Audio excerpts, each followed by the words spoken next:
Bonjour mes élèves, je suis Mohamed Qbel Ouannes, votre professeur de sciences physiques. On va étudier aujourd'hui les ondes mécaniques progressives. Ce cours est assisté par l'inspecteur principal Fathi Ben Salah, M. Fathi Ben Salah. Ce cours pour les élèves du bac maths, sciences et techniques.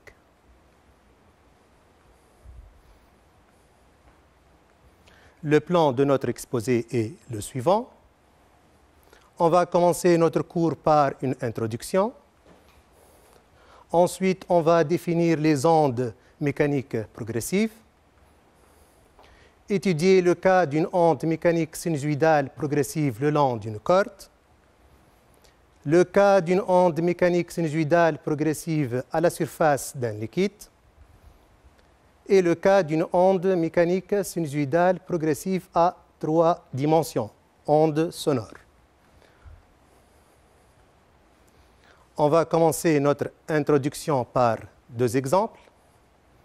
Exemple 1, propagation d'un tsunami.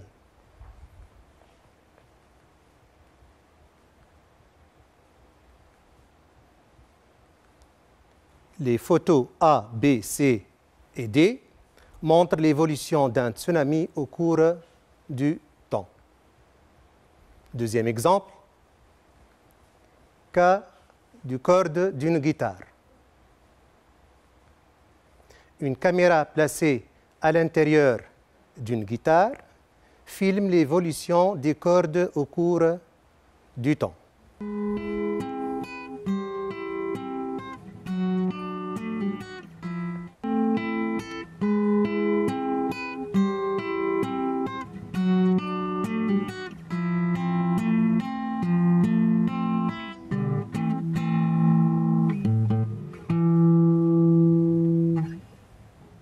La question qui se pose, comment peut-on expliquer ces phénomènes physiques? Ondes mécaniques progressives. On va commencer par quelques définitions. Milieu élastique. C'est quoi un milieu élastique? C'est un milieu qui reprend de lui-même sa forme initiale après avoir subi une déformation brève. Comme exemple, lorsqu'on déforme un ressort, il reprend sa forme initiale. Le ressort est un milieu élastique.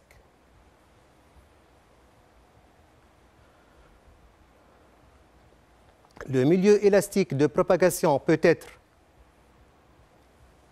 unidimensionnel, le cas d'un ressort, d'une corde, bidimensionnel, le cas d'une surface d'un liquide, ou tridimensionnel, le cas de l'air, c'est-à-dire à 3 dimensions. Ébranlement. Maintenant, c'est quoi un ébranlement? On va prendre quelques exemples. Exemple 1, cas d'une goutte d'eau.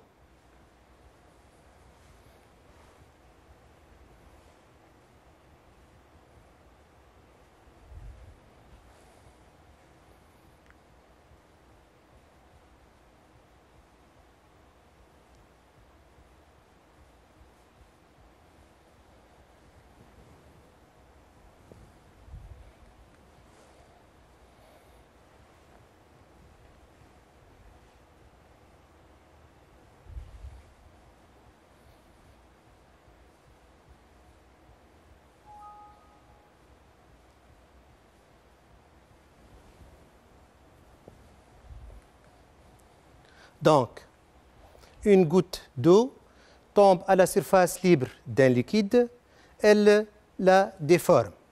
Cette déformation se propage à partir du point d'impact appelé source dans toutes les directions. Cette déformation est dite ébranlement. Exemple 2. cas d'une corde tendue.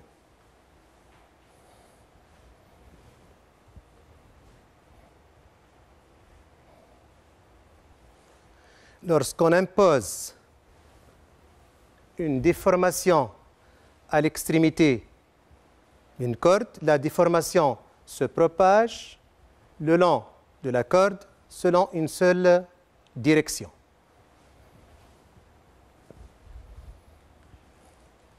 Exemple 3, cas d'un ressort.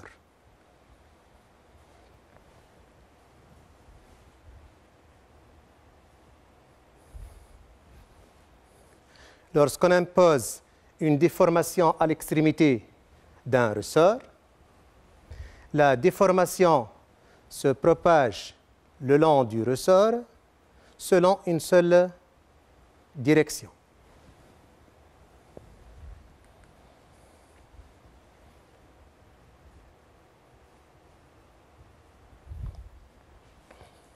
Lorsqu'on impose aussi comme suit une déformation à l'extrémité d'un ressort, la déformation se propage le long de notre ressort selon une seule direction aussi, unidimensionnelle.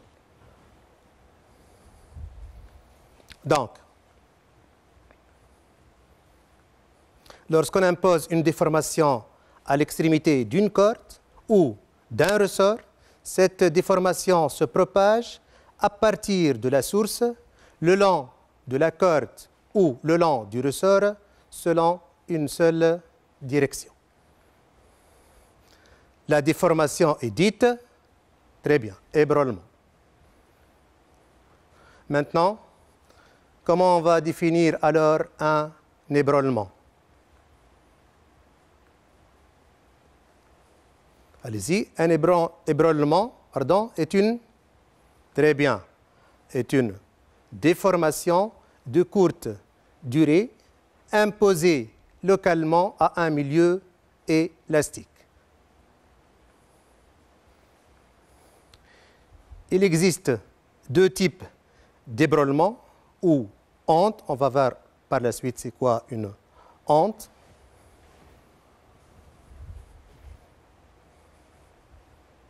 Et on se retrouve en salle de TP histoire de voir deux types d'ondes mécaniques, les ondes mécaniques longitudinales et les ondes mécaniques transversales.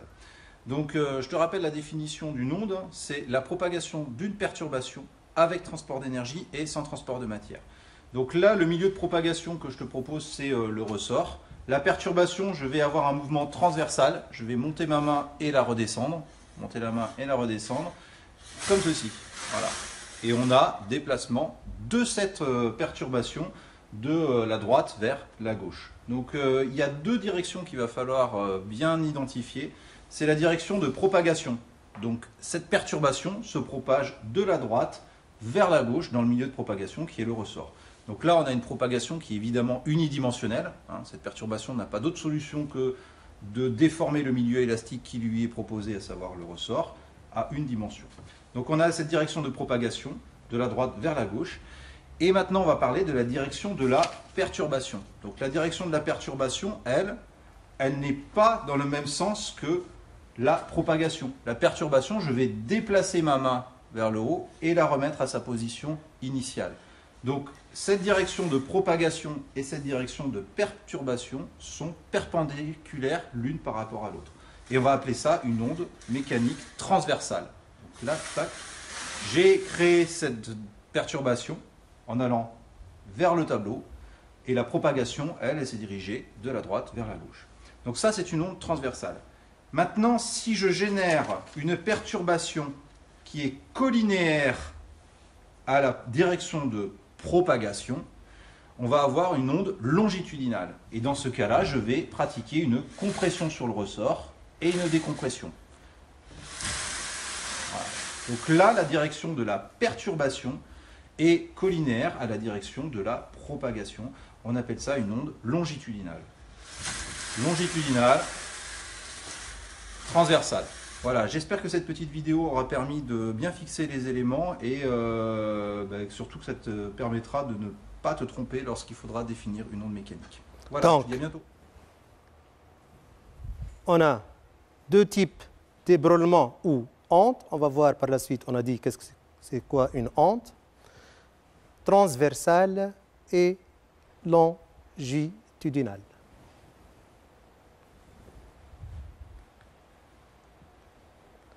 Donc, la direction de l'ébranlement, dans ce cas, est perpendiculaire à la direction de propagation. Dans cet exemple, la direction de l'ébranlement est la même que la direction de propagation.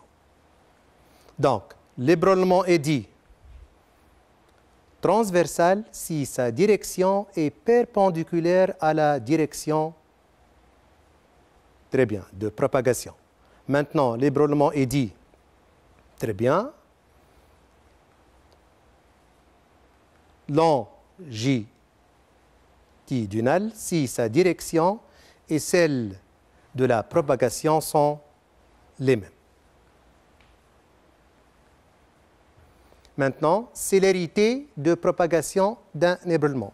C'est quoi la célérité de propagation d'un ébranlement?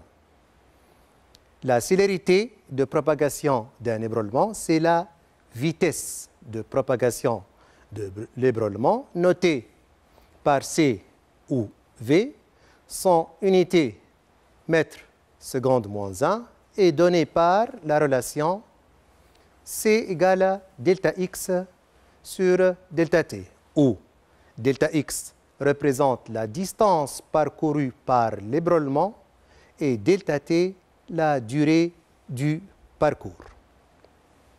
On peut mesurer la célérité de propagation d'un ébranlement, expérimentalement bien sûr, comme suit. Donc, j'ai une règle. Je peux, par exemple, choisir la distance entre, à peu près, bien sûr, entre 10 et 30 cm. C'est 20 cm, ça veut dire 0,2 m. Donc, on va imposer un ébranlement. Lorsque l'ébranlement arrive en ce point, on va déclencher un chronomètre. Arrivant en ce deuxième point, on va arrêter notre chronomètre. Allons-y. Et hop. Et hop. Donc, on a mesuré la durée du parcours. Donc, par exemple, la valeur 6,8 par exemple secondes. Donc, avec une mesure plus précise, donc on a choisi la distance parcourue en mètres. Avec notre chronomètre, on peut mesurer avec précision la durée du parcours, d'où la vitesse ou bien la célérité de propagation de notre ébranlement, c'est la distance parcourue sur la durée du parcours.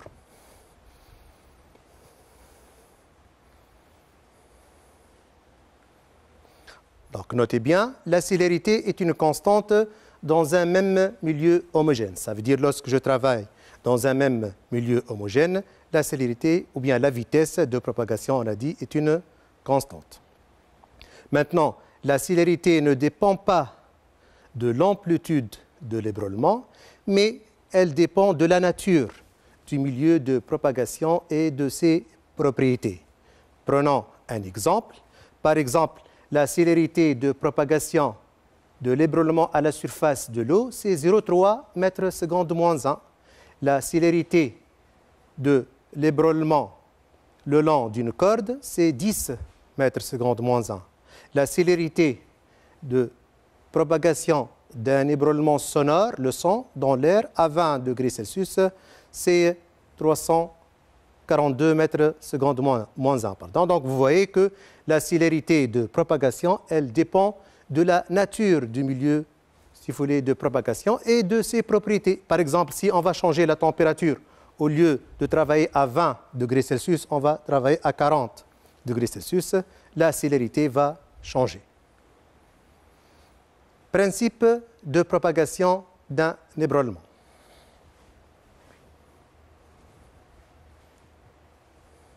Donc, on va maintenant s'intéresser. Donc, revenons à notre animation. On va s'intéresser maintenant au mouvement du premier point, qu'on va l'appeler le point source. Et on va comparer ce mouvement par rapport au mouvement d'autres points. Par exemple, ce point en bleu, ce deuxième point en bleu. Donc, essayez de concentrer sur la source, son mouvement. Allons-y. Donc, vous voyez bien. Ce point en bleu, initialement au repos, puis il monte, puis il descend. Ce point, initialement au repos, lorsque l'ébranlement arrive après un retard de temps qu'on va noter par θ, qu'est-ce qu'il va faire?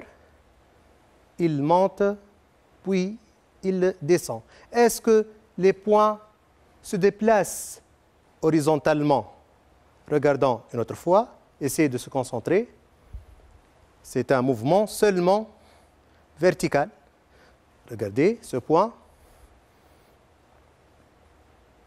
Il monte ou descend. Donc c'est un mouvement vertical. Dans ce cas, on dit la propagation d'un ébranlement se produit sans transport de la matière, puisque les points ne se déplacent pas horizontalement. On dit que la propagation de l'ébranlement se produit avec une transmission de l'énergie, c'est-à-dire chaque poids de la corde va transmettre de l'énergie au point le plus proche, etc.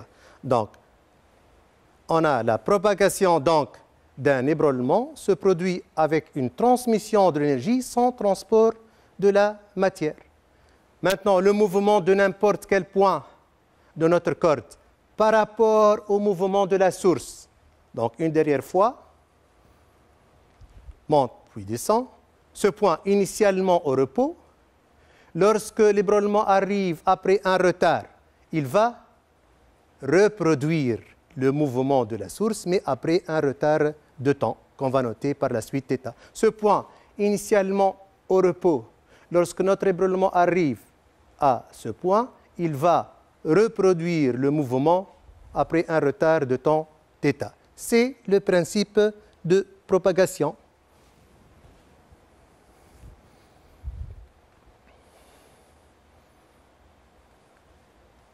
Prenons un autre exemple. Le cas d'un bateau dans la mer. On a le sens de propagation de la vague. Arrivant à notre bateau, le bateau va monter puis descendre dans la même position. Donc, propagation de l'ébranlement, dans notre cas de la vague, avec une transmission de l'énergie, mais sans transport de la matière. Donc, la propagation d'un ébranlement est due à une transmission de, très bien, de l'énergie, d'un point à un autre, du milieu de propagation sans transport de, très bien, de la matière. Donc, au cours de la propagation d'un ébranlement, d'un milieu élastique, tout point M de ce milieu, allez-y, voilà, reproduit le mouvement de la source S, mais après un retard de temps qu'on va noter par θ égale x sur la célérité c, avec θ représente le temps mis par l'ébranlement pour parcourir la distance Sm égale à x, c'est-à-dire la distance entre la source et notre point M considéré. Le principe de propagation des ébranlements s'écrit alors Ym de t égale Ys de t moins θ, où Ym c'est l'élongation du point M, Ys c'est l'élongation du point S. On peut noter aussi Ys de t égale ym de t plus θ. On va revenir par la suite dans notre cours à ces deux relations. Propagation d'une onde sinusoïdale entretenue. Maintenant, c'est quoi une onde? Comment on va définir une onde? D'une autre manière, quelle est la différence entre un ébranlement et une onde?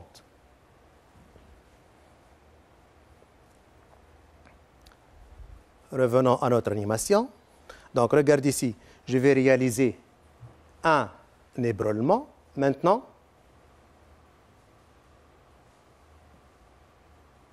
une succession d'ébranlements. Une succession d'ébranlements identiques constitue une onde. Donc, un ébranlement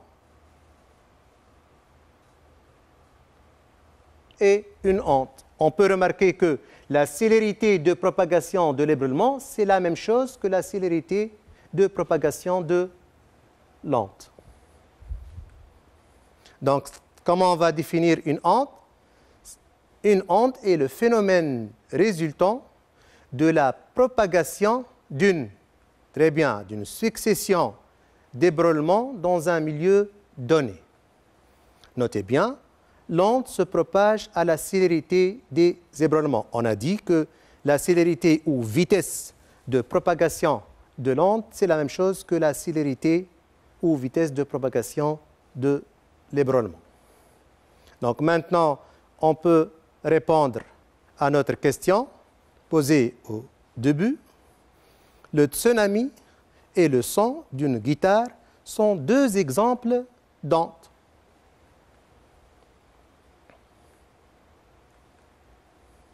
Onde progressive.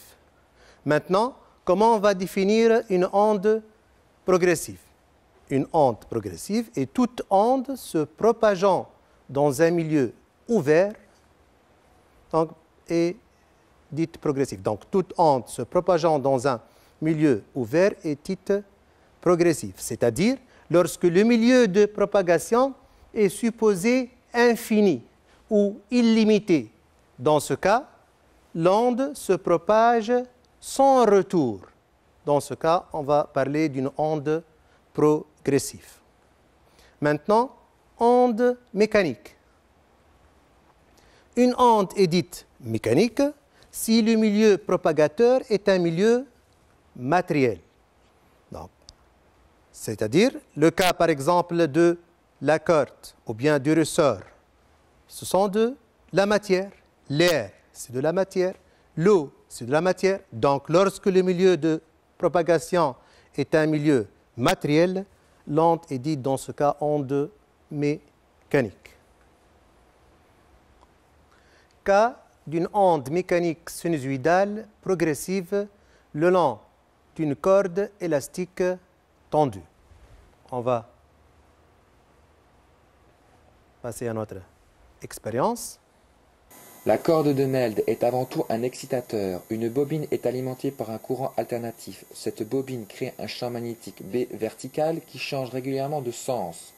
Sous l'action du champ magnétique, la tige métallique s'est mise en oscillation verticalement, entraînant avec elle la tige de bois, elle-même reliée à une corde. En extrémité de cette corde, une boule de coton évite la réverbération des ondes. On peut éclairer cette corde de Meld à l'aide d'un stroboscope, appareil qui émet à intervalles de temps réguliers des éclairs lumineux, dont on peut régler la fréquence d'émission des éclairs. En éclairage stroboscopique, on observe effectivement l'ondulation le long de la corde. En jouant sur la fréquence des éclairs, on arrive à une immobilité apparente de la baguette. On s'intéresse maintenant au milieu de propagation dans son ensemble et on observe que deux points du milieu matériel sont dans le même état d'excitation. On peut ainsi définir la distance qui sépare ces deux points comme étant la périodicité spatiale ou longueur d'onde lambda. Cette immobilité apparente peut s'expliquer par le fait qu'entre deux éclairs successifs délivrés par le stroboscope, la baguette a juste le temps d'effectuer une ou plusieurs oscillations. On définit la périodicité temporelle T, le temps mis par la baguette pour effectuer une oscillation verticale. Son unité est la seconde. Une onde périodique peut donc ainsi disposer de deux périodes selon que l'on s'intéresse à une périodicité dans le temps ou dans l'espace. La périodicité temporelle est le temps mis par un point du milieu de propagation pour effectuer une oscillation, alors que la périodicité spatiale est la distance qui sépare deux points du milieu de propagation dans le même état d'excitation.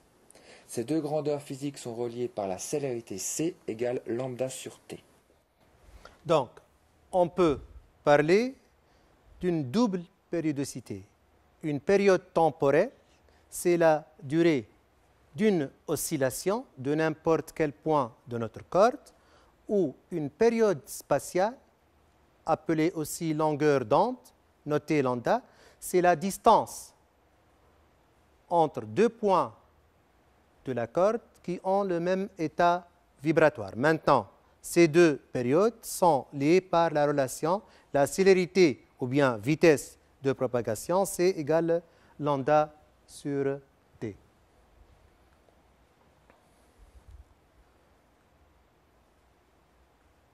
Donc, le dispositif expérimental est constitué d'un vibreur qui impose à l'extrémité haut d'une corde une onde mécanique sinusoïdale transversale. Donc, on a un vibreur qui va imposer à l'extrémité haut d'une corde une onde mécanique sinusoïdale transversale. À l'autre extrémité A, la corde passe sur la gorge d'une poulie fixe sur laquelle est mise une pelote de coton afin d'éviter les réflexions possibles. Donc, à l'autre extrémité A, la corde passe sur la gorge d'une poulie fixe sur laquelle on va mettre du coton pour éviter les réflexions possibles, pour supposer que notre onde est progressive. À la lumière ordinaire, donc on a apparition de la corde sous forme d'une bandelette floue de largeur 2A. Donc de largeur 2A, où A représente l'amplitude de l'onde.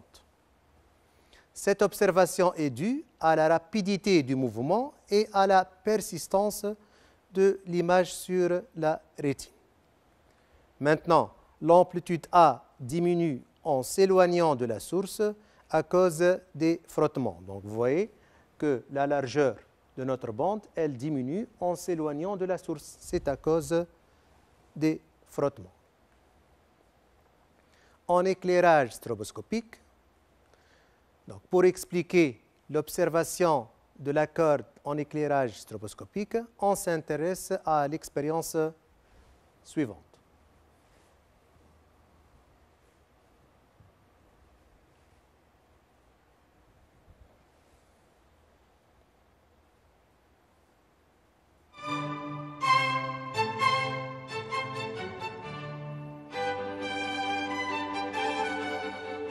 Quand la durée d'un tour est inférieure à 1/20 de seconde, l'œil n'est plus capable de distinguer les différentes positions de la tache noire. When the duration of a turn is less than 1/20 of a second, eye is no longer able to distinguish the different positions from the black spot. En modifiant la fréquence des flashs lumineux, on observe l'arrêt, le ralenti avant ou arrière du disque.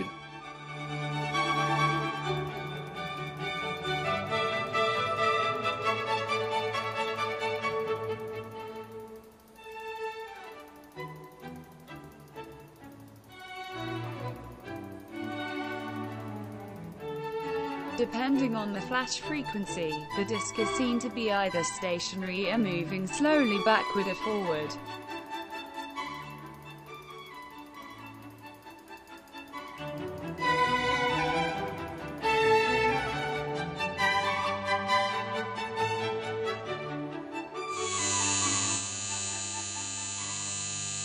Donc,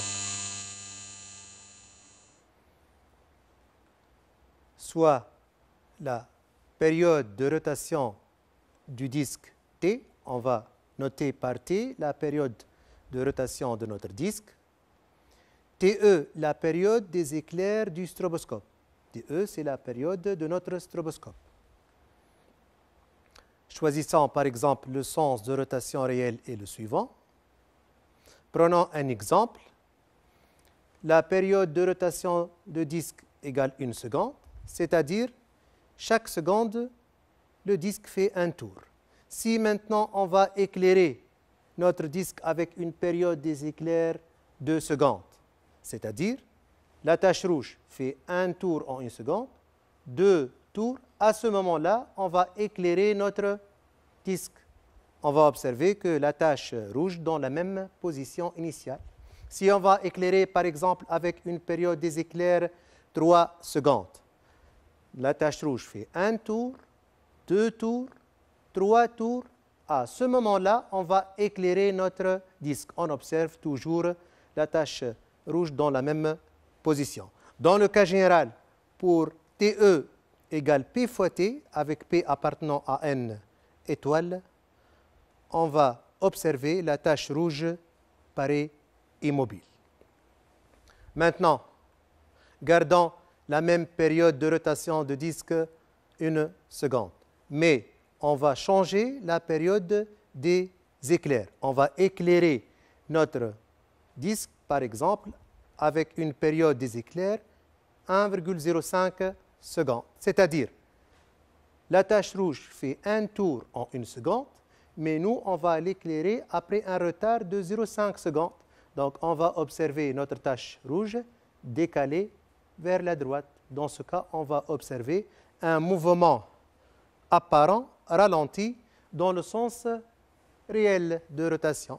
Dans le cas général, si on va choisir une période des éclairs TE légèrement supérieure à P fois T, si on parle des fréquences, on aura PNE légèrement inférieur à N, puisque T et N sont inversement proportionnels. T égale 1 sur N.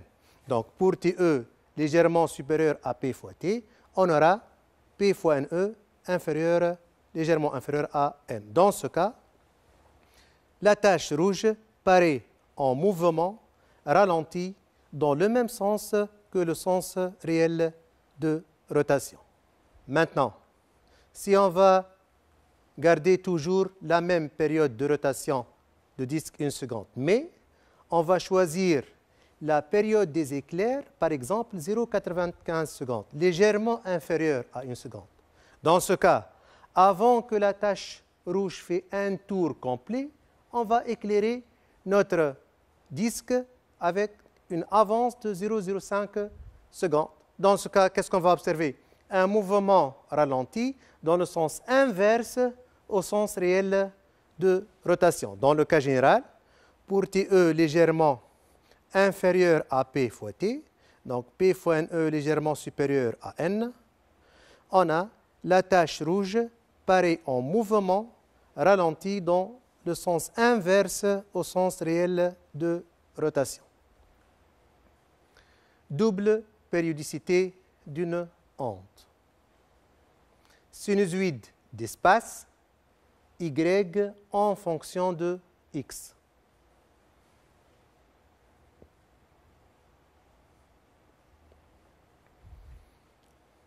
Prenons cette animation.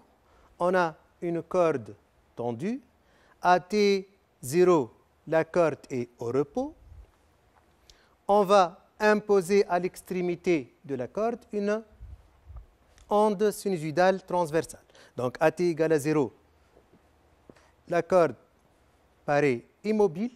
À un instant T1 supérieur à T0, on va observer la corde comme suit.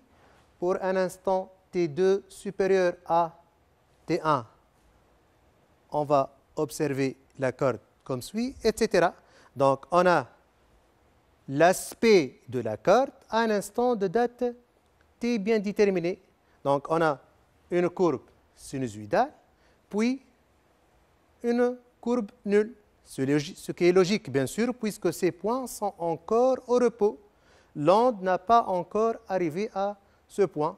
Donc, puisque c'est l'aspect de la corde, donc c'est une courbe Y en fonction de X, telle que la distance, puisque l'unité, le mètre, la distance entre ces deux points qui sont dans un même état vibratoire, c'est la période spatiale qu'on va noter par lambda, ou bien aussi c'est la longueur d'onde.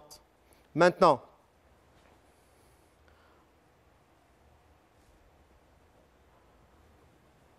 regardez ici, on va se concentrer à maintenant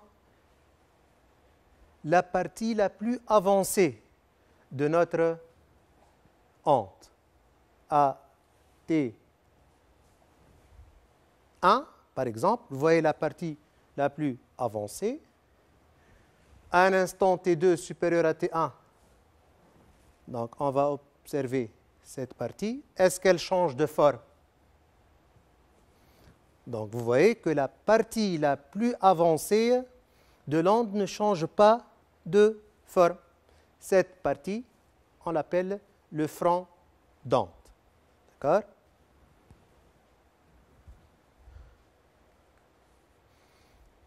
Donc à T0 égale à 0, la corde paraît immobile.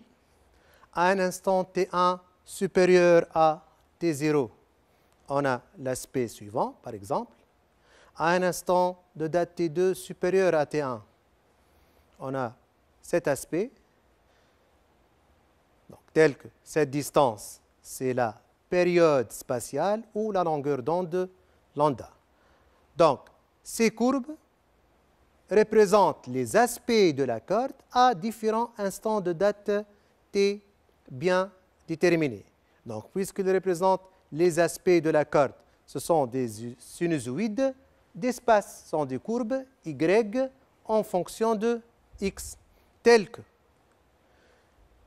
notez bien, la partie la plus avancée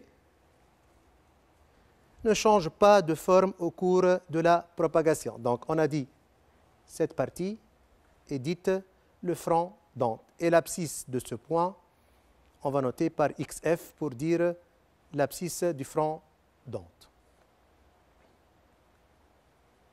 Sinusoïde maintenant de temps ou loi horaire, Y en fonction du temps. Donc on a vu sinusoïde d'espace, Y en fonction de X. Maintenant sinusoïde de temps, Y en fonction du temps. Donc on va faire une expérience, c'est l'analyse optique.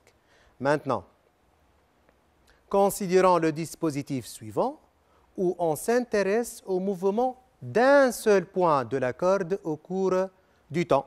Donc, notre corde, nous, on va s'intéresser à un seul point qu'on va noter par M au cours du temps. Donc, on éclaire à l'aide d'une source lumineuse le point M considéré.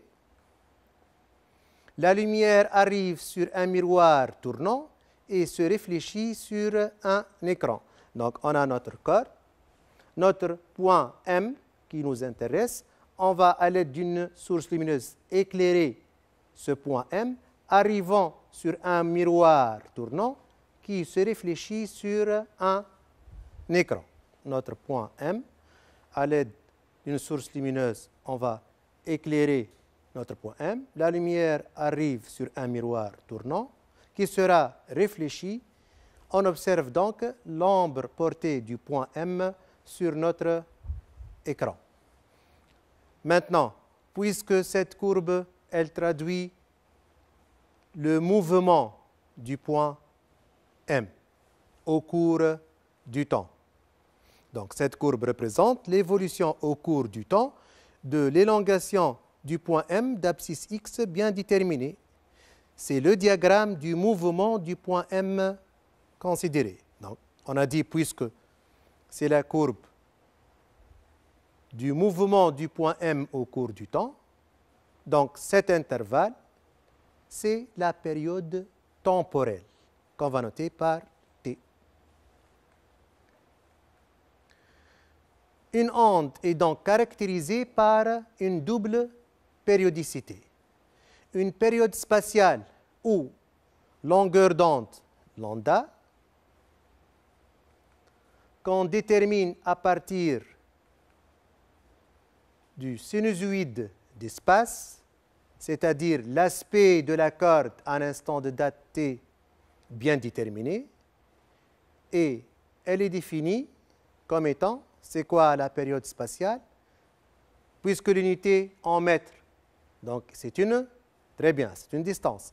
C'est la distance parcourue par l'onde pendant une période temporelle t. Maintenant, une période temporelle t qu'on détermine à partir de l'équation du mouvement du point m considéré au cours du temps. Donc, c'est quoi une période temporelle t? C'est très bien, c'est la durée pendant laquelle un point m a reproduit le même mouvement. Il ne faut pas oublier que chaque point m oscille dans la même position verticale. On peut définir aussi notre période temporelle t comme étant la durée pendant laquelle l'onde a parcouru une période spatiale lambda. Donc, ces deux périodes sont reliées par la relation suivante. Lambda égale c fois t égale c sur n. Avec lambda, c'est la période spatiale ou longueur d'onde, l'unité mètre. T, c'est la période temporelle, l'unité la seconde. C, c'est la célérité ou vitesse de propagation, en mètres secondes moins 1. Bien sûr, T égale 1 sur N, donc N, c'est la fréquence en Hertz. Maintenant, cette relation est valable pour une période spatiale et temporelle. Maintenant, pour une distance quelconque, lambda, on va noter x quelconque, et t, on va noter par petit t ou bien par θ. Donc, pour une distance quelconque, on a alors x égale c fois t égale à c fois θ. Maintenant, si on fait le rapport de ces deux relations, on aura x sur lambda, simplifiant par c égale à θ sur t. Donc, x sur lambda égale θ sur t égale à une constante. Étude théorique.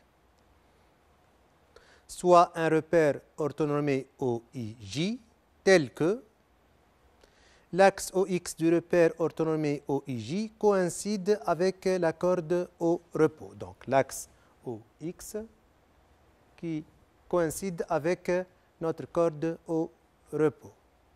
L'origine O du repère orthonormé OIJ est confondue avec la position d'équilibre de la source S. Donc, l'origine O de notre repère est confondue avec la source S lorsque notre corde est au repos.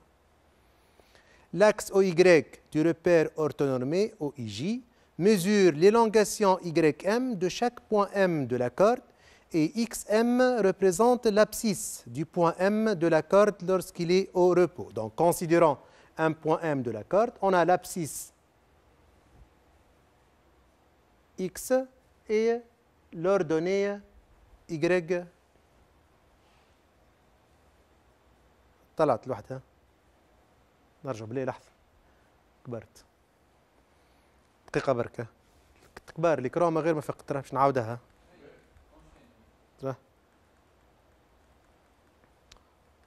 كي مسيت الكرامة دونك نعاودها دونك étude théorique تفضل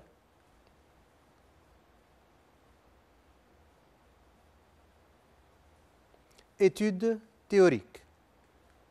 Soit un repère orthonormé OIJ tel que l'axe OX du repère orthonormé OIJ coïncide avec la corde au repos. L'origine O du repère orthonormé OIJ est confondue avec la position d'équilibre de la source S. Donc l'axe OX, il coïncide avec notre corde au repos de longueur L par exemple. O, l'origine coïncide avec la source S. L'axe OY du repère orthonormé OIJ mesure l'élongation YM de chaque point M de la corde et XM représente l'abscisse du point M de la corde lorsqu'il est au repos. Donc choisissons un point M de l'autre corde. On a l'abscisse XM et l'ordonnée YM représente l'élongation du point M.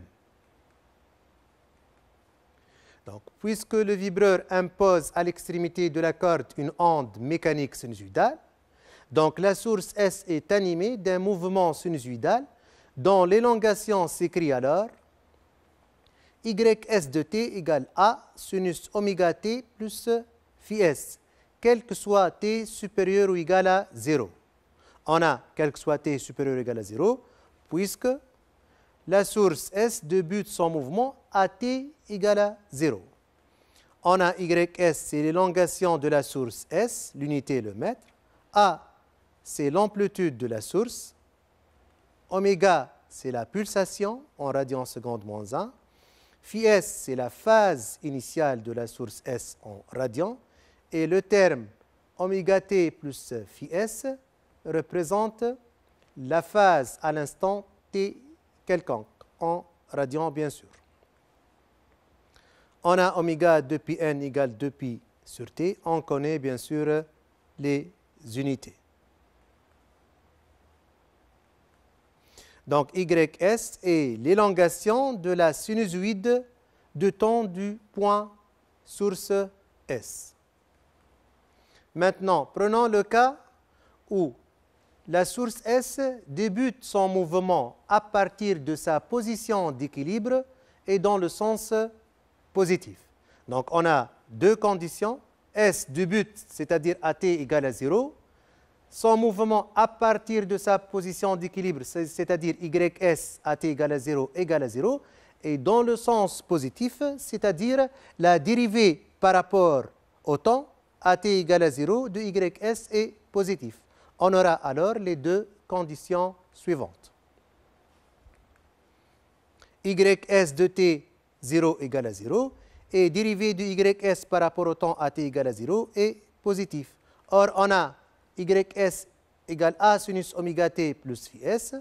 Donc, AT égale à 0, remplaçant t par 0, mettons égale à 0. Et dérivant YS par rapport au temps AT égale à 0. Donc, les deux conditions deviennent alors A sinus phi S égale à 0 et A oméga cosinus phi S est positif. Avec A et A oméga, deux constantes positives non nulles, les deux conditions deviennent alors sinus phi S égale à 0 et cosinus phi S est positif. L'angle phi S est alors phi S égale à 0, puisque sinus égale à 0 et le cosinus est positif. L'équation horaire du mouvement de la source S s'écrit alors dans notre cas YS de t égale A sinus oméga t, puisque phi S égale à 0. Donc, quel que soit t supérieur ou égal à 0. Donc, cette équation se traduit par la courbe suivante. Donc, vous voyez AT égale à 0, elle débute par 0 et dans le sens croissant, puisque phi S égale à 0. Maintenant, prenons le deuxième cas où la source S débute son mouvement à partir de sa position d'équilibre et dans le sens négatif dans ce cas. Donc, on a les deux conditions. Toujours YS de t égale à 0 égale à 0. Et la dérivée de YS par rapport au temps AT égale à 0 est négatif.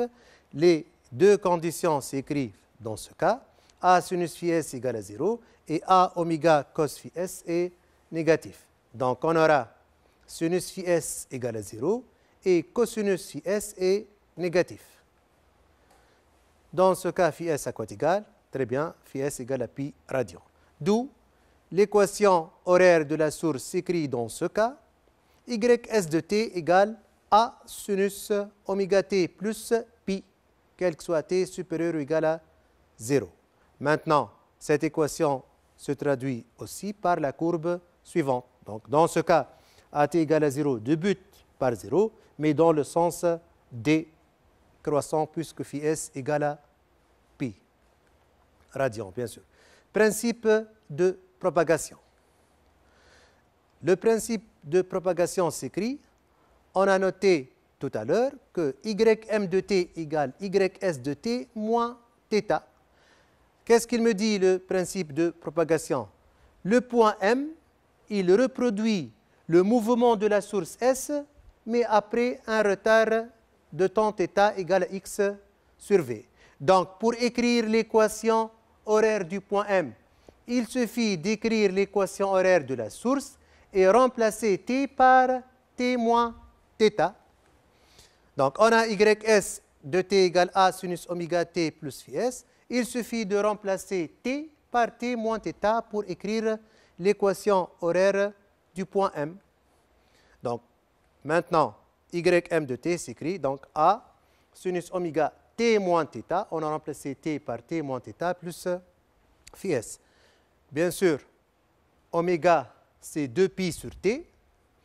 Donc, on aura alors ym de t égale a sinus 2pi sur t, t moins θ plus phi s. Maintenant, on va développer ce terme. On aura alors ym de t égale a sinus 2pi t sur t moins 2pi θ sur t plus phi s. D'autre part, on a les relations lambda v fois t et x égale v fois θ. Faisons le rapport 2 sur 1. Qu'est-ce qu'on va obtenir? X sur lambda égale θ sur t, après avoir simplifié par la vitesse. Donc, on peut remplacer le rapport θ sur t par x sur lambda. On aura alors ym de t a sinus 2pi t sur t moins 2pi x sur lambda plus phi s. Maintenant, si vous voulez, ce terme, moins 2pi x sur lambda plus phi s, c'est la phase initiale du point M. Donc, soit phi m égale moins 2pi x sur lambda plus phi s. L'équation du point M s'écrit alors ym de t égale a sinus oméga t plus phi m, quel que soit t supérieur ou égal à θ. Et ym de t égale à 0, quel que soit t inférieur à θ. Donc, faites attention, ce n'est pas comme le cas de la source, quel que soit t supérieur ou égal à 0, puisque la source débute son mouvement à t égale à 0. Pour le point M, débute son mouvement après un retard de temps θ. Donc, puisque le point M débute son mouvement après un retard de temps θ, c'est pourquoi on note t supérieur ou égal à θ. Bien sûr, pour t inférieur à θ, le point M il est encore au repos, donc il a une élongation nulle. Donc, puisque pour t inférieur à θ, on a dit que le point M est encore au repos. D'après le principe de propagation, on obtient donc une équation généralisée qui dépend de x et t, qui s'écrit a sinus 2pi t sur t moins 2px sur lambda plus phi s. Donc, pour représenter maintenant le diagramme du mouvement d'un point M1 d'abscisse x1, le diagramme de mouvement, c'est y en fonction du temps. Donc, on va laisser t variable et on va remplacer x par x1. On aura alors ym1 de t égale a sinus 2pi t sur t moins 2pi x1 sur lambda plus phi s. Avec toujours ce terme moins 2pi x1 sur lambda plus phi s, c'est la phase initiale du point M1. Donc, on aura alors ym1 de t égale a sinus oméga t plus phi m1, quel que soit t supérieur ou égal à θ, ou bien θ1, et ym1 de t égale à 0, quel que soit t inférieur à θ. Prenons un exemple. Considérons ys de t s'écrit sous la forme 3 10 moins 3 sinus 200 pi t, quel que soit t supérieur ou égal à 0. Avec ys en mètres et t en secondes. Donc, on a, d'après notre équation, l'amplitude A égale 3 10 à la puissance moins 3 mètres, phi s égale à 0, vous voyez, et oméga 200 pi radian seconde moins 1, on peut déterminer la période t puisque oméga égale à 2pi sur t. Donc, on a oméga égale à 2pi sur t. Donc, t 2pi sur oméga, c'est 2pi sur 200pi. Simplifiant par pi, on obtient la période t, c'est 1 10 à la puissance moins 2 secondes. Cette équation, c'est traduit par la courbe suivante, avec, on a l'amplitude 3 10 puissance moins 3 mètres, la période temporelle, c'est 1 10 à la puissance moins 2 secondes. Bien sûr, phi s égale à 0, donc vous voyez qu'elle débute à t égale à 0 dans le sens croissant. Représentation du diagramme du mouvement d'un point. Par exemple, on va choisir un point M2 d'abscisse x2 égale 1,5 lambda. Donc, on a, d'après le principe de propagation, toujours l'équation généralisée en fonction de x et t, puisqu'on cherche le diagramme du mouvement. Le diagramme du mouvement, c'est y en fonction du temps. Du point M2 d'abscisse x2 égale 1,5 lambda, on va remplacer x par x2 et on va laisser t variable. Donc, on aura ym2 de t, s'écrit a sinus 2pi t sur t, moins 2pi x2 sur lambda plus phi s. Maintenant, on a toujours l'amplitude la même, 3 10 à la puissance moins 3 mètres. On a oméga 200 pi radian seconde moins 1. Et ce terme, moins 2 pi x2 sur lambda plus phi s, c'est notre autre que phi m2. Donc, bien sûr, phi s égale à 0. Donc, ce terme, phi m2 égale moins 2 pi x2 sur lambda plus phi s. x2, c'est 1,5 lambda. Phi s égale à 0. Simplifiant par lambda, moins 2 pi fois 1,5, c'est moins 3 pi. Or, moins 3 pi, c'est moins 2 pi moins pi. Avec moins 2 pi, c'est 2 k pi. Donc, il reste moins pi. Or, moins pi, c'est la même chose que pi radian. Donc, finalement, on a trouvé phi m2 égale à pi radian. Donc, on a lambda égale à v fois t, toujours. Donc, et x2 égale à v fois θ. Le rapport θ sur t égale à x2 sur lambda. Avec x2, c'est 1,5 lambda. Simplifiant par lambda, on a trouvé le rapport égale 1,5. D'où θ, je peux l'écrire en fonction de la période temporelle t. Donc, θ égale 1,5 fois t. Le retard θ, c'est 1,5 t. Avec, on a calculé tout à l'heure t 10 à la puissance moins 2 secondes. On aura le retard θ égale 1,5 10 à la puissance moins 2 secondes. Donc, finalement, l'équation horaire du point M2 s'écrit alors 3 10 à la puissance moins 3, sinus 200 pi t plus pi, quel que soit t supérieur ou égal à θ égale 1,5 t. Et pour t inférieur à θ 1,5 t, on a ym2 égale à 0.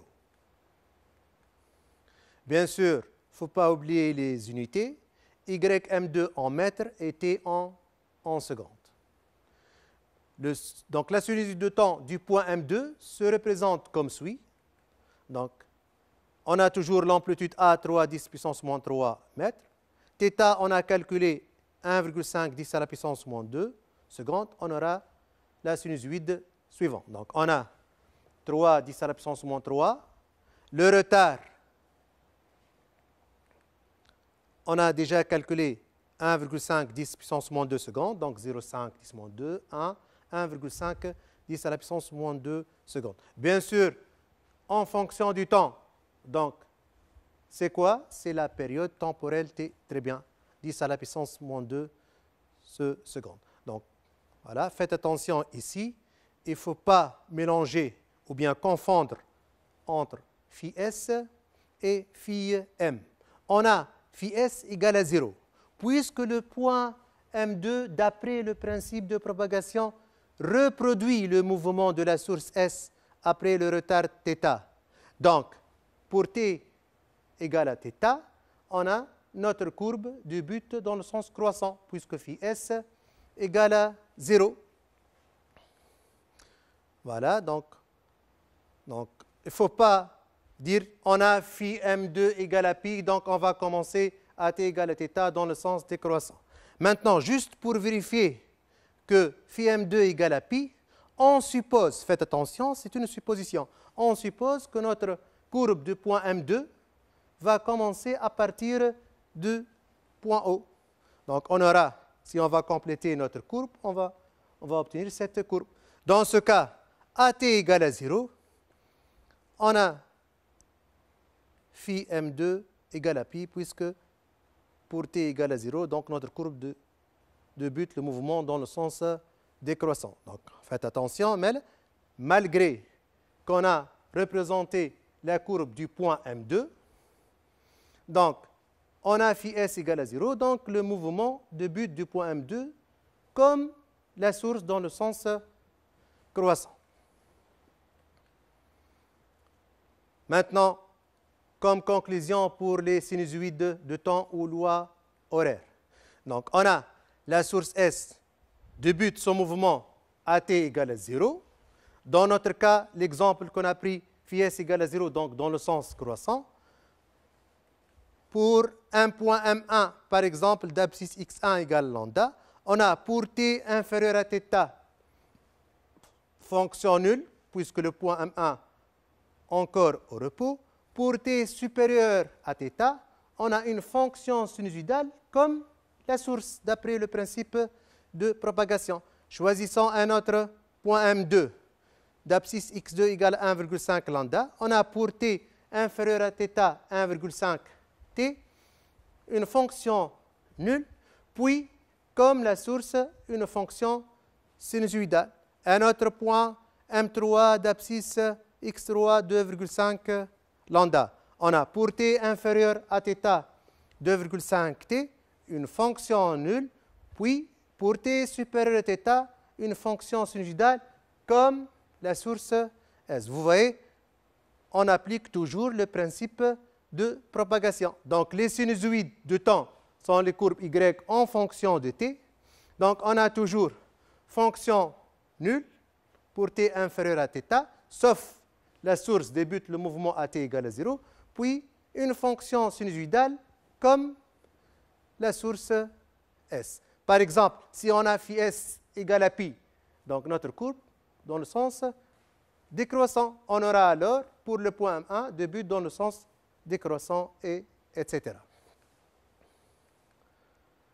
Maintenant, on va passer à la représentation de l'aspect de la corde à l'instant. Par exemple, j'ai choisi T2 égale à 2,5 T. On a représenté tout à l'heure les équations traduisant le mouvement de quelques points.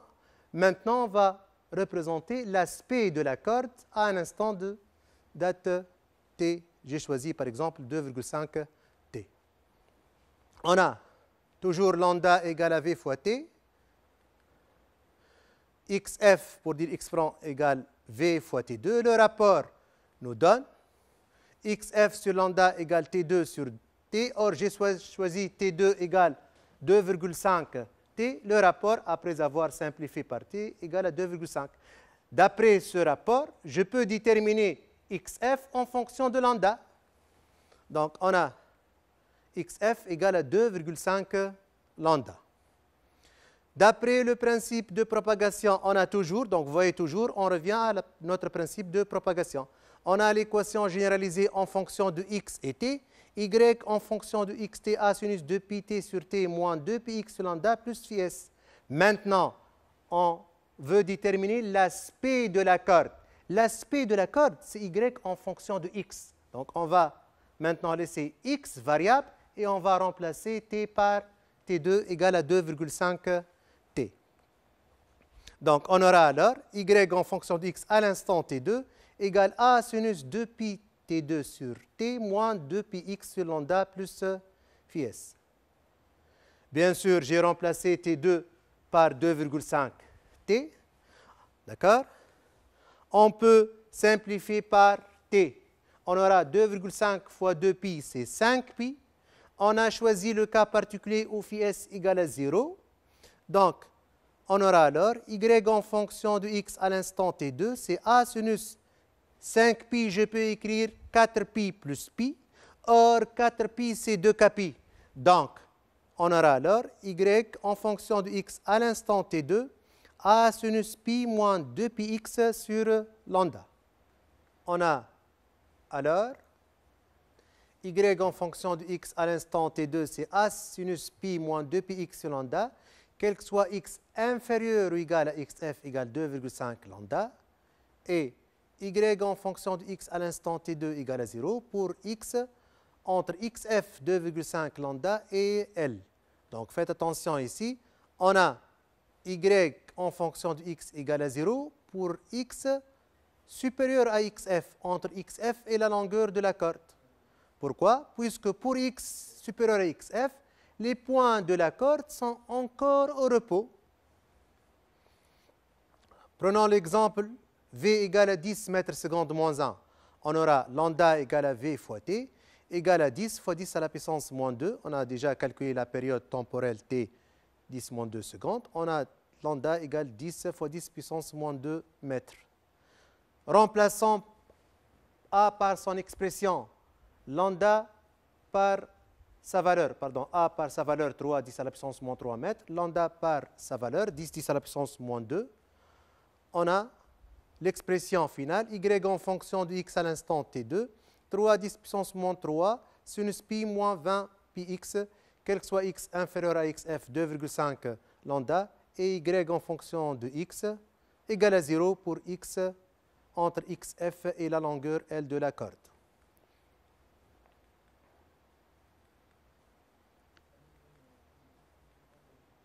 Maintenant, pour représenter l'aspect de la corde à l'instant de date t2, donc on a cette équation qui correspond à l'aspect de la corde à l'instant de date t2. On va considérer un tableau de valeurs, par exemple le tableau de valeurs suivant. Prenons un exemple. Pour x égale à 0, si on va prendre x égale à 0, on aura pi, sinus pi c'est 0, 0 fois a c'est 0. Donc pour x égale à 0, on a y égale à 0. Prenons le cas où x égale lambda sur 4. On va remplacer par lambda sur 4. X, on va remplacer par lambda sur 4. On peut simplifier par lambda, par 2. Il reste pi sur 2. Pi moins pi sur 2, c'est pi sur 2. Sinus pi sur 2, c'est 1. Fois a, c'est a. Donc, pour x égale lambda sur 4, on a y égale à a. Donc, l'aspect de la corde à l'instant de date T2 se représente alors comme suit. Donc, si on va représenter ces points, on obtient l'aspect suivant. D'accord? Donc, par exemple, pour x égale à 0, on a y égale à 0. Donc, on a lambda égale 10, 10 moins 2 mètres. Donc, lambda sur 2, lambda sur 4. Pour x égale lambda sur 4, on a y égale a. Bien sûr, on a xf égale 2,5 lambda. Donc, on a lambda, 2 lambda et 2,5 lambda. On a toujours, bien sûr, l'amplitude A, 3, 10 à la puissance moins 3 mètres. xf égale 2,5 lambda.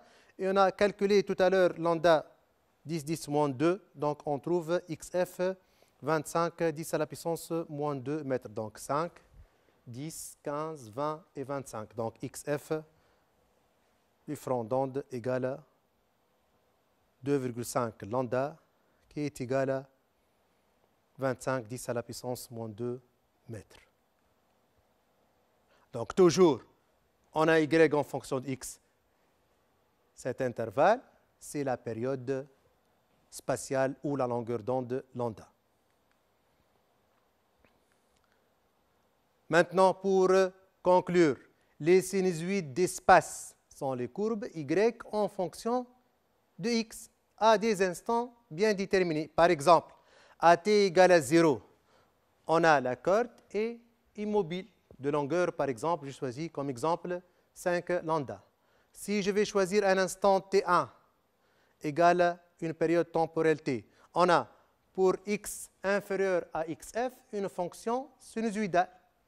Pour x supérieur à xf, une fonction nulle, ce qui est logique puisque tous ces points sont encore au repos.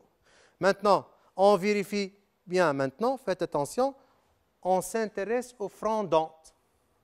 Tout à l'heure, on a dit la partie la plus avancée ne change pas de forme puisque j'ai choisi le cas particulier où phi s égale à 0. Donc, notre front d'onde est précédé par une crête. Donc, je peux dire que phi s égale à 0 radians. Donc faites attention, juste c'est une vérification. Si je vais choisir un instant t2 égale 2,5 t, on a pour x inférieur à xf une fonction sinusoïdale, pour x supérieur à xf une fonction qui est nulle.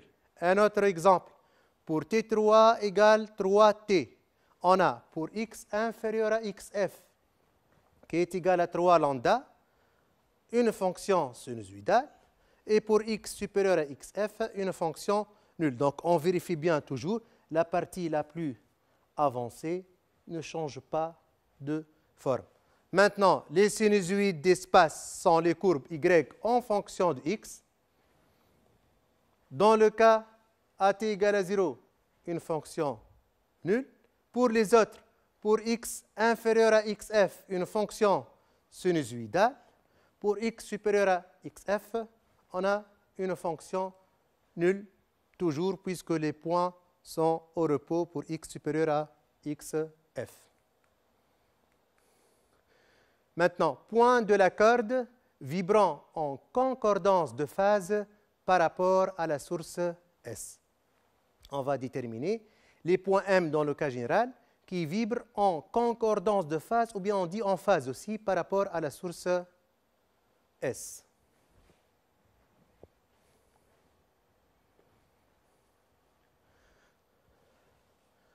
Revenons à notre animation. Je vais choisir 2 points de la corde. Ces 2 points en bleu, ce point bleu en bleu et ce point aussi. Maintenant, on va essayer de comparer le mouvement de ces 2 points lorsque l'onde progresse. Donc, on va mettre au ralenti. Donc, essayez de comparer le mouvement de ces 2 points. Lorsqu'un point monte, le deuxième monte aussi en même temps. Lorsqu'un point descend, le deuxième descend aussi. Voilà.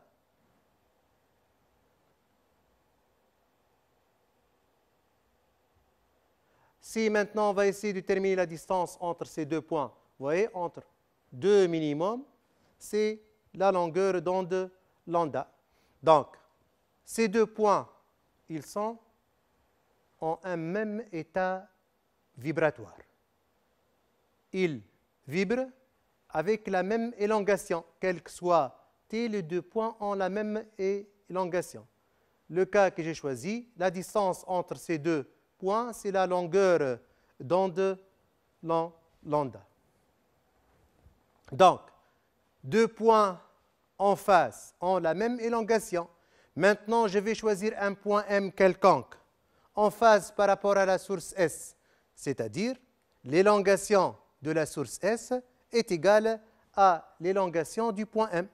Maintenant, on a l'expression de l'élongation de la source, l'expression de l'élongation du point M. On va remplacer chacune par son expression. On a YS, c'est A sinus oméga t plus phi S, et YM, c'est A sinus oméga t moins 2πx lambda plus phi S. On peut simplifier par l'amplitude A. On aura alors sinus égale à sinus. Donc, oméga t plus phi S égale oméga t moins 2πx lambda plus phi S plus 2kπ.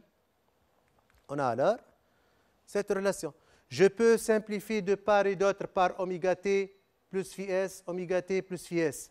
Moins 2πx lambda, je peux le mettre de l'autre côté. On a alors l'expression suivante. Maintenant, je peux simplifier par 2π de part et d'autre. Je détermine alors l'expression de x qui s'écrit k lambda. Dans le cas général, xk égale k lambda avec k appartenant à n étoile. Prenons par exemple le cas où k égale 1. On aura x égale lambda, l'exemple que nous avons vu dans l'animation. Dans le cas général, ce sera xk, k lambda avec k appartenant à n étoile. Maintenant, que représente xk? Xk représente les abscisses de tous les points M vibrant en phase ou en concordance de phase par rapport à la source S. Maintenant, xk, bien sûr, ne peut pas dépasser la longueur L de la corde, donc xk inférieur à L. Remplaçant xk par k lambda, on aura k doit être inférieur à L sur lambda. Donc xk représente les abscisses des points M de la corde vibrant en phase par rapport à la source S. Maintenant, points de la corde vibrant en opposition de phase par rapport à la source S. Revenons à notre animation. Donc, on va s'intéresser maintenant au mouvement de ces deux points en bleu. On va essayer de comparer leur comportement. Regardez ici, lorsque un point monte, le deuxième point, il descend. D'autre part, si un point a une élongation y, le deuxième point a une élongation moins y. D'accord? De plus,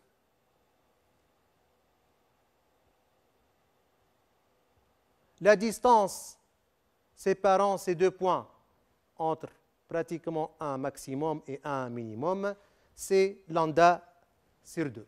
Dans ce cas, on dit que ces deux points vibrent en opposition de phase. Donc, ils ont des élongations opposées. Alors, puisqu'ils ont des élongations opposées, on a ys égale moins ym de t. Comme tout à l'heure, on va remplacer les expressions de ys et ym de t. Voilà. Donc, on a la formule trigonométrique moins sinus x égale à sinus x plus pi. On a alors les expressions suivantes. Donc, j'ai remplacé moins sinus x plus pi. Comme tout à l'heure, en simplifiant par a. Sinus égale à sinus. On aura alors les expressions oméga t plus phi s égale à oméga t moins 2 pi x lambda plus phi s plus pi plus 2 pi. Je peux simplifier par oméga t plus phi s de part et d'autre, mettant moins 2 pi x lambda de l'autre côté. Donc, c'est la même chose que tout à l'heure. Je peux simplifier dans ce cas par pi.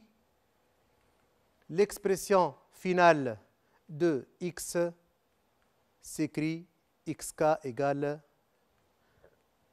k plus 1 demi lambda, avec k appartenant à n. Prenons le cas où k égale à 0. On trouve lambda sur 2, l'exemple que nous avons vu dans l'animation. Maintenant, xk doit être toujours entre 0 et xf, puisque pour x supérieur à xf, les points sont au repos, ne vibrent pas. Donc, xk, dans ce cas, représente les abscisses des points M de la corde vibrant en opposition de phase par rapport à la source S. Maintenant, on va s'intéresser au point de la corde vibrant en quadrature retard de phase par rapport à la source S. Quadrature retard, c'est-à-dire ys de t égale ym de t plus t sur 4. On peut utiliser aussi la relation ym de t égale ys de t moins t sur 4. Moi, je vais prendre cette relation. Donc, on va écrire l'expression de la source, l'expression du point M, mais on va remplacer t par t plus t sur 4, puisqu'on cherche les points en quadrature retard de phase par rapport à la source S. On aura, en remplaçant les expressions, donc vous voyez ys a sinus oméga t plus phi s, ym a sinus oméga t plus t sur 4 moins 2 pi x lambda plus phi s. Bien sûr, on peut développer ce terme. On aura oméga t plus oméga t sur 4. De la même manière, en simplifiant par a de part et d'autre, sinus égale à sinus. Donc, oméga t plus phi s égale oméga t plus oméga t sur 4, moins 2 pi x lambda plus phi s plus 2 pi.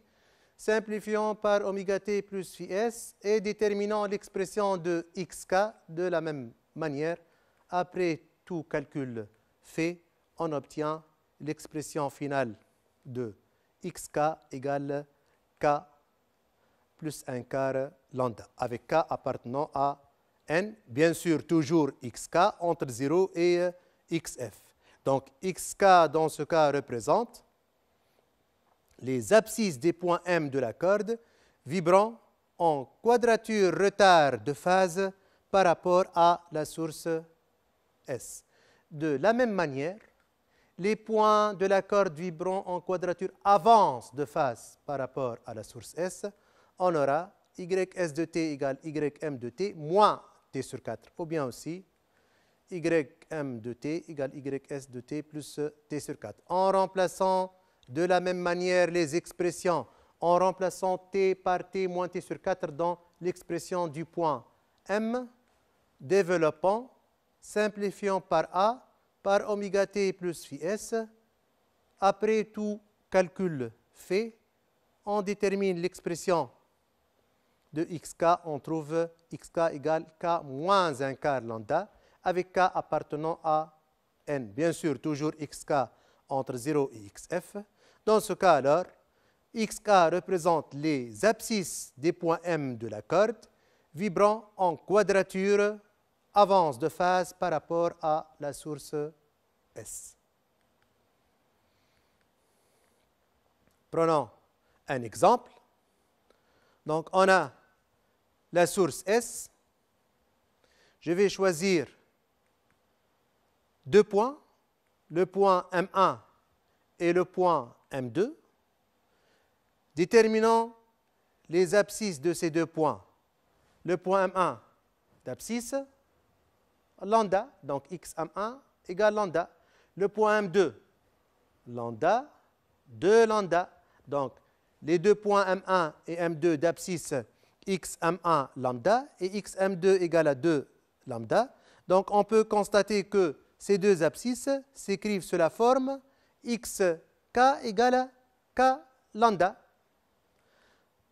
Donc, les deux points M1 et M2 d'abscisse respectives xm1 égale lambda et xm2 égale 2 lambda, c'est de la forme k lambda. Donc, je peux conclure que ces deux points M1 et M2 vibrent en phase par rapport à la source S, puisque cette relation correspond aux abscisses de points M vibrant en phase par rapport à la source S. Passons maintenant au cas d'une onde mécanique sinusoïdale progressive à la surface d'un liquide.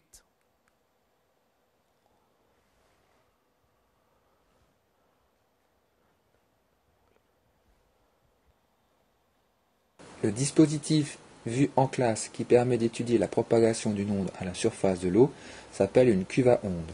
Cette cuve à onde présente en hauteur une source de lumière qui peut se transformer en un stroboscope, c'est-à-dire une source de flash lumineux dont on peut régler la fréquence. Cette lumière est envoyée vers la surface de la cuve, surface sur laquelle on a déposé un certain volume d'eau, ce qui correspond à une certaine épaisseur d'eau. Donc, le dispositif est le suivant. On a une cuve à onde constituée par un vibreur à pointe, une lumière stroboscopique, une nappe d'eau. On a un miroir plan qui va réfléchir ce qui se produit sur la nappe d'eau va être réfléchi sur cet écran. D'accord? Donc, on a alors une lumière stroboscopique, un vibreur à pointe, donc une nappe d'eau et un miroir et écran en verre dépoli. Onde circulaire.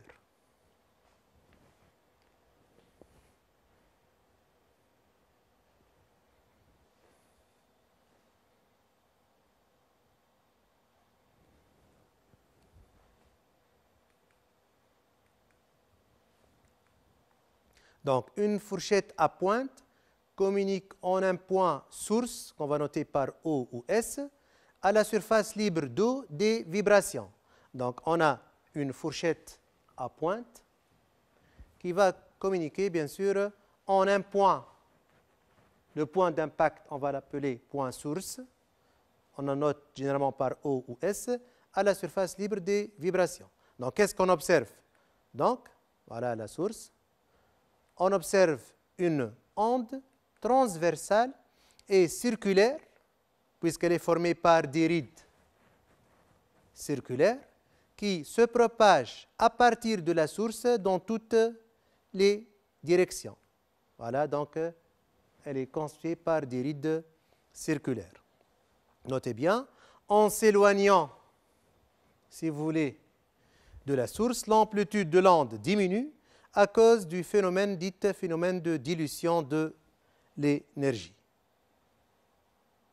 C'est le phénomène qui correspond à un transport d'énergie par chaque ride et qui sera réparti sur les surfaces d'eau de plus en plus grandes, entraînant une diminution de l'amplitude. Donc, en s'éloignant de la source, l'amplitude diminue à cause du phénomène de dilution de l'énergie. Maintenant, à la lumière ordinaire,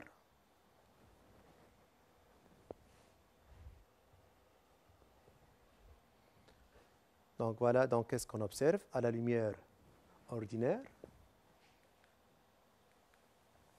Donc, on observe des rides circulaires concentriques en O ou S et qui se propagent à la surface libre d'eau dans toutes les directions.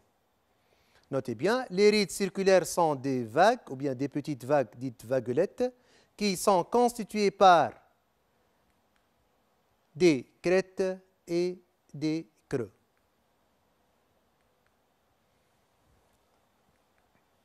Donc, cette figure représente, à un instant de date t bien déterminé, une coupe de cette surface d'eau par un plan vertical passant par la source S.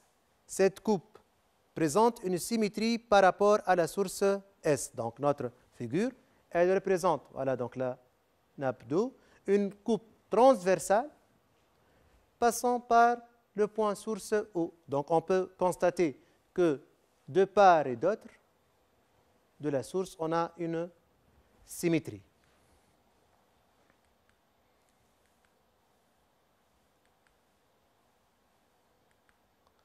Donc, on peut constater que la distance séparant les milieux de deux crêtes ou de deux creux consécutifs correspond à la distance entre deux rides circulaires de même nature. Si je vais choisir le milieu de deux crêtes successives, la distance, elle correspond à la distance entre deux rides circulaires de même nature. La même chose, le milieu de deux creux successifs, la distance entre deux rides circulaires de même nature.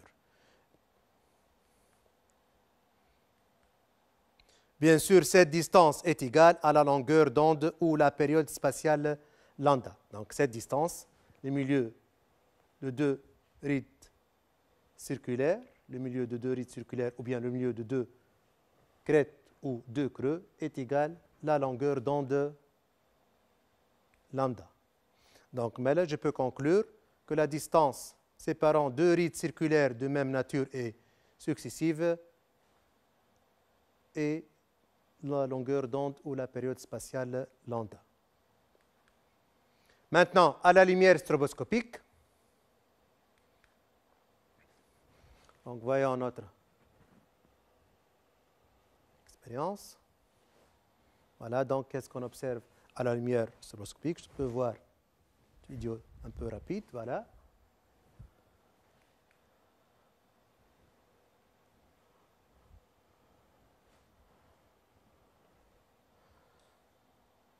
Donc, voilà notre vibreur.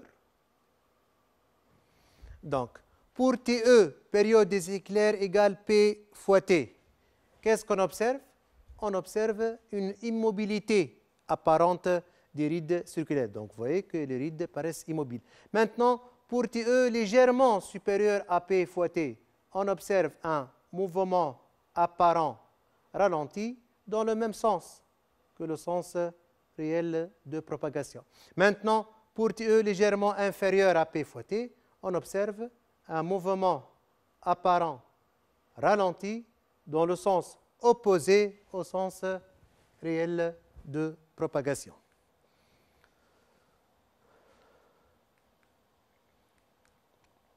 Donc, à la lumière stroboscopique, on a dit, pour TE égale à P fois T, donc P fois NE égale à N, on observe une immobilité apparente des rides circulaires centrées en haut et qui sont régulièrement espacées de la longueur d'onde lambda. Donc, on a dit, voilà une ride circulaire. Maintenant, je vais choisir, par exemple, 3 points, M, M', M seconde.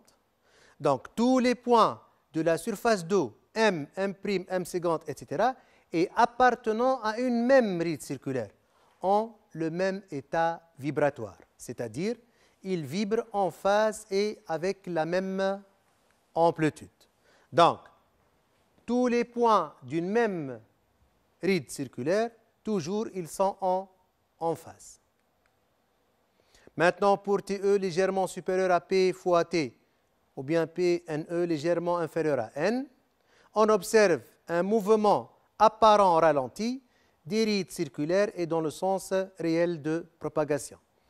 Pour TE légèrement inférieur à P fois T et PNE légèrement supérieur à N, donc on va observer un mouvement apparent ralenti des rides circulaires et dans le sens inverse au sens réel de propagation. Ondes rectilignes. Maintenant, on va passer, on a vu les ondes circulaires, maintenant ondes rectilignes. Voyons la vidéo. Le dispositif vu en classe qui permet d'étudier la propagation d'une onde à la surface de l'eau s'appelle une cuve à ondes. Cette cuve à ondes présente en hauteur une source de lumière qui peut se transformer en un stroboscope, c'est-à-dire une source de flash lumineux dont on peut régler la fréquence. Cette lumière est envoyée vers la surface de la cuve, surface sur laquelle on a déposé un certain volume d'eau, ce qui correspond à une certaine épaisseur d'eau. Un pulseur d'air envoie régulièrement de l'air, créant ainsi une onde transversale qui se propage à la surface de cette eau. On peut également régler la fréquence de l'air pulsé. Au fond de la cuve, un miroir incliné d'un angle de 45 degrés renvoie la lumière qui a traversé cette épaisseur d'eau vers un écran dépoli, vertical, qui nous permet ainsi de visualiser une succession de franges claires et de franges sombres qui correspondent respectivement à un creux et à un sommet de la vague qui se propage périodiquement. Ainsi, maintenant s'achève cette première séance. Je vous laisse maintenant à la prochaine fois dans la deuxième séance. Merci beaucoup pour votre attention.